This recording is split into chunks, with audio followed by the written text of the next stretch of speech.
l'araignée attrape un gros poisson, il cherche forcément à récupérer aussi les plus petits qui nagent autour.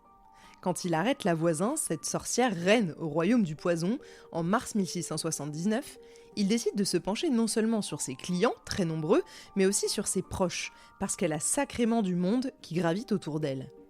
Et même si elle est mariée à Antoine, sieur de mon voisin, ce n'est pas souvent lui qui partage sa couche. Elle a de nombreux amants, et parmi eux, il y a des bourreaux, des marquis, des vicomtes et des magiciens. Aujourd'hui, je vous parle de 2 d'entre eux qui trempent autant qu'elle dans cette affaire. Je suis Camille Debreuil et je vous raconte aujourd'hui les crimes oubliés des magiciens Lesage et Blessy.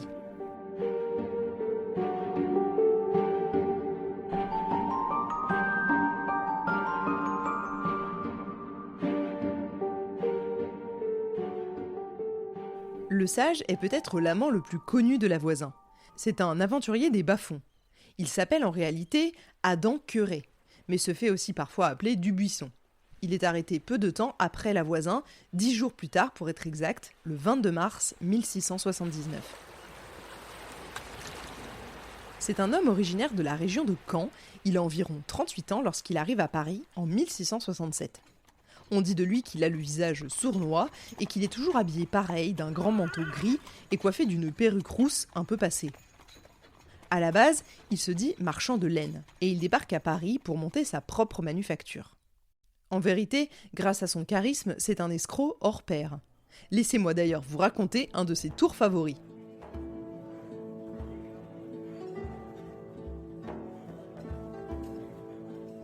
D'abord, il fait écrire à ses clients sur un billet les vœux qu'il souhaite voir exaucés.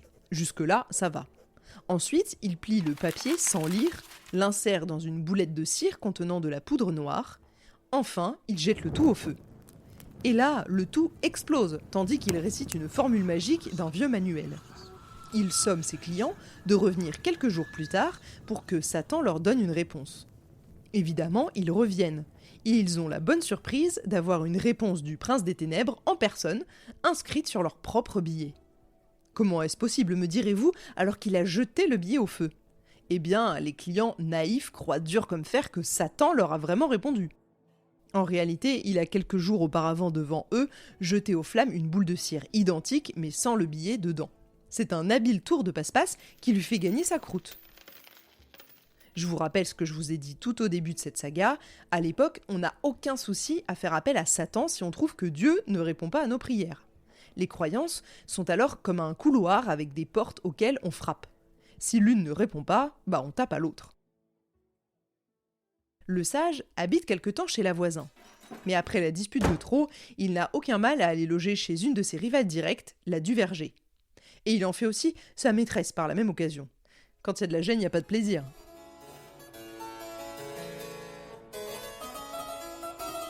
Là, il s'associe avec un certain François Mariette, qui est prêtre à Saint-Séverin.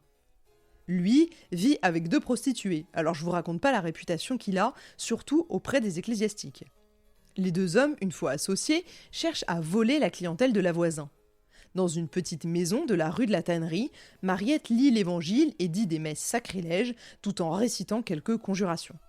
Il passe aussi sous le manteau des filtres d'amour et des billets compromettants pour les auteurs qu'il remet en main propre à leurs destinataires. Lesage, quant à lui, se contente d'invocations au diable, organise des parodies de processions religieuses avec des lauriers et des hosties consacrées. Il organise également des neuvaines avec ses clientes féminines.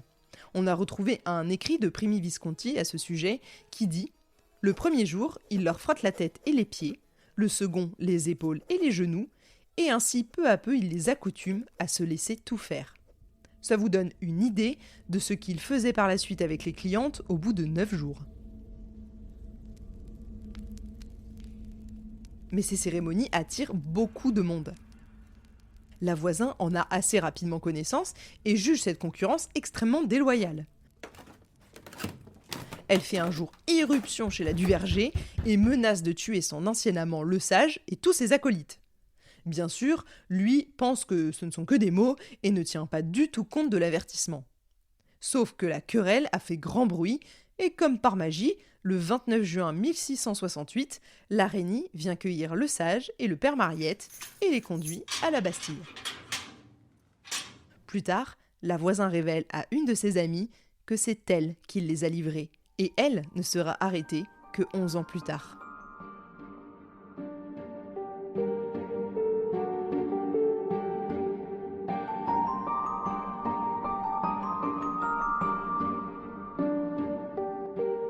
Avant de vous reparler un peu plus de ce qui est arrivé à Lesage, laissez-moi vous dire ce qu'il en est pour son compère le prêtre Mariette.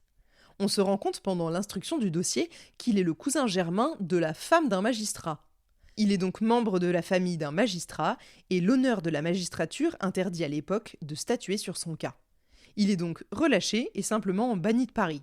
C'est tout. Comme quoi, comme Pénautier, quand on a de bonnes relations, ça aide.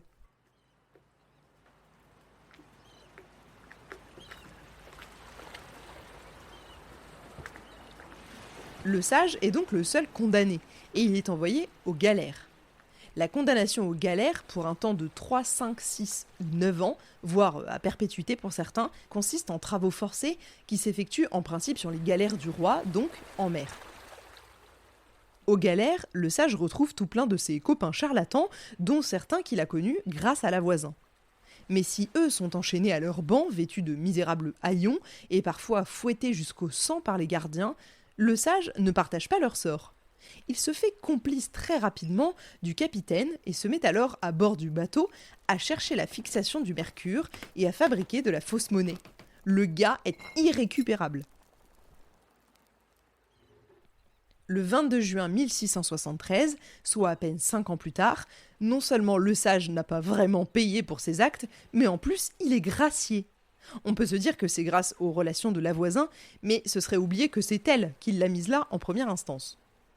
Non, la vérité, c'est que la galère sur laquelle se trouvait Lesage s'est illustrée lors d'une démonstration militaire au large des côtes de la République de Gênes. Un intendant aurait alors demandé, au nom du roi, de redonner la liberté à ceux qui se trouvaient sur cette galère. Et c'est ainsi que Lesage regagne Paris. Il n'a bien sûr aucun travail, sa véritable femme a été abandonnée en Normandie depuis plusieurs années. Le magicien n'a donc pas d'autre choix que de reprendre ses sordides activités et de retrouver avec joie ses fréquentations.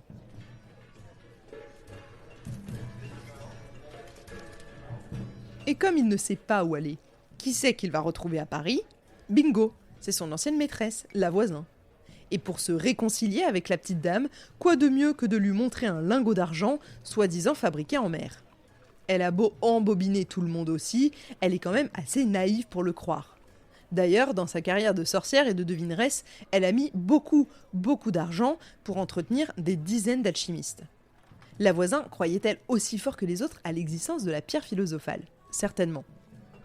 Bon, leur entente ne dure pas longtemps, car assez rapidement, après le retour de Lesage, la voisine s'amourache d'un autre homme, et cet homme-là affirme qu'il a, je cite, « la connaissance des génies », rien que ça. Il se fait appeler le grand auteur. Il a 40 ans et vient de Bourgogne. Ce n'est pas du tout ce qu'il dit à la voisine ni aux autres, car il leur explique être un savant et un prince italien. Il se fait appeler par plein d'autres noms partout ailleurs, comme Latour, Sertrouville ou encore Régnard. Et alors, laissez-moi vous dire que le gars n'est ni prince, ni italien, ni même savant. En fait, il est tailleur de pierre. Ce n'est ni plus ni moins qu'un sans domicile fixe qui vivote entre le logis du chimiste / peintre Vautier et celui de la voisine. C'est un tailleur de pierre, mais qui cherche également la pierre philosophale. De ce fait, se disant alchimiste lui-même, il fuit la police et se terre dans tous les trous à rats de Paris. Au printemps 1676, il est tellement amoureux de la voisine qu'il quitte brusquement son domicile en emportant avec lui toutes les économies de la dame, soit entre 12 et 15 000 livres. Elle n'entendra plus jamais parler de lui.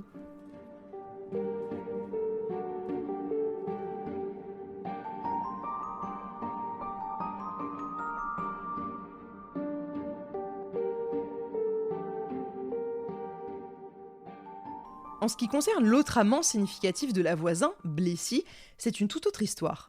C'est le successeur direct du fameux grand auteur, le gourou qui lui a piqué ses économies. Ils ont en commun d'être alchimistes et empoisonneurs. Blessy tient le secret de la célèbre poudre de projection d'un aventurier italien dont il a fait la connaissance à Perpignan. L'Italien devient son maître en quelque sorte, mais refuse pendant des années de lui révéler la recette de cette poudre miracle censée transmuter les métaux en argent et même en or. Il lui promet toujours de lui donner le secret de ses activités, et puis un jour c'est trop tard, car l'aventurier italien tombe gravement malade, et sur son lit de mort, alors qu'il est enfin prêt à passer le flambeau à Blessy en quelque sorte, eh bien le temps lui manque et la mort l'emporte avant. Blessy se retrouve donc sans rien, et surtout sans la recette de la poudre de projection, lui qui poireaute depuis des années pour l'avoir. Lorsqu'il apprend la mort de son maître à l'Hôtel-Dieu, il court à l'hôpital et demande les vêtements du mort. Les religieuses le prennent pour un parent et lui remettent sans problème.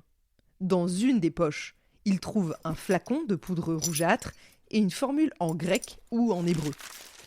Elle est là, sa richesse. De retour à Paris, il s'installe dans le quartier du Temple, rue des Fontaines, et là, je suis sûre que ça vous dit quelque chose. En effet, c'est là où le couple Bachimon distillait déjà à l'abri des regards. Décidément, dans ce quartier du Temple, il y a sacrément du beau monde. C'est là qu'il fait la connaissance de Devanins et de la voisine, bien sûr, dont il devient l'amant, vous l'aurez compris. Elle suit d'ailleurs avec un grand intérêt les expériences de Blessy. Lui se conforme à tout ce qui est écrit dans le grimoire de l'Italien, à qui il a tout piqué. Mais pendant de longs mois, il ne se passe rien. Rien ne sort de ces cuves d'alchimistes en herbe.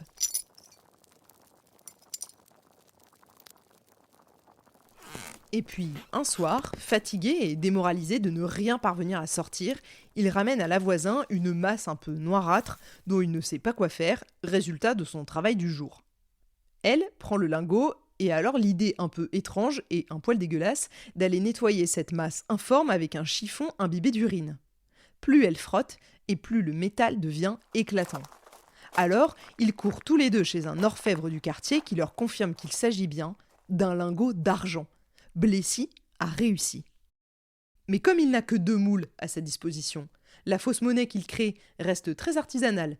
Ce n'est rien en comparaison de Devanins et sa bande des alchimistes qui fabriquent ça à tour de bras. Il est aussi fin empoisonneur et excelle dans la fabrication des poisons. On dit que sa spécialité était de créer des parfums qu'il suffisait de sentir une fois pour mourir sur le champ.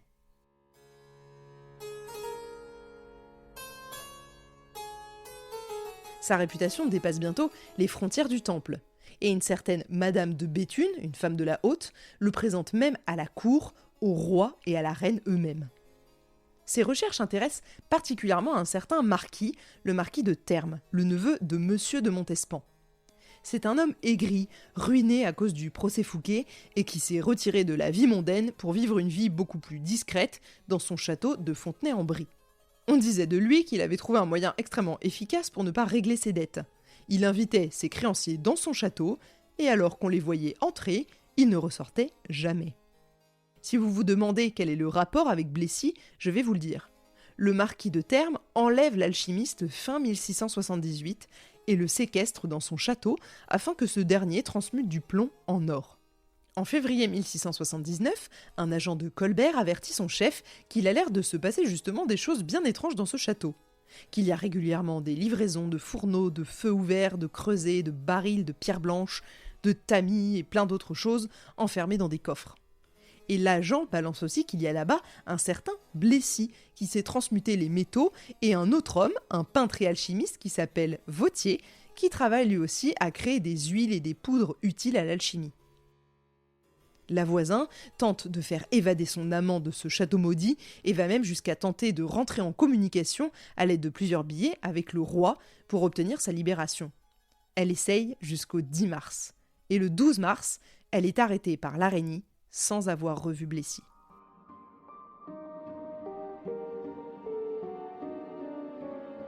Avec le sage et Blessy, l'Araignée comprend pour de bon qu'il y a, emmêlés dans cette affaire, des personnes que Louis XIV aurait du mal à compromettre. Des marquis qui font la haute société, des membres de son propre parlement ou même des magistrats qui siègent à la Chambre ardente. Le climat qui règne en 1679 est très lourd. À qui faire confiance ? Comment savoir quel noble sourit par devant et empoisonne par derrière ? Les personnalités qui souhaitent la mort de leurs proches peuvent-elles aussi tremper dans cet immense complot contre le roi lui-même, comme le soupçonnent Louvois et l'Araignée ? C'est ce que nous allons voir ensemble dans les prochains épisodes de cette saga de l'été de Crimes oubliés consacrée à l'affaire des poisons.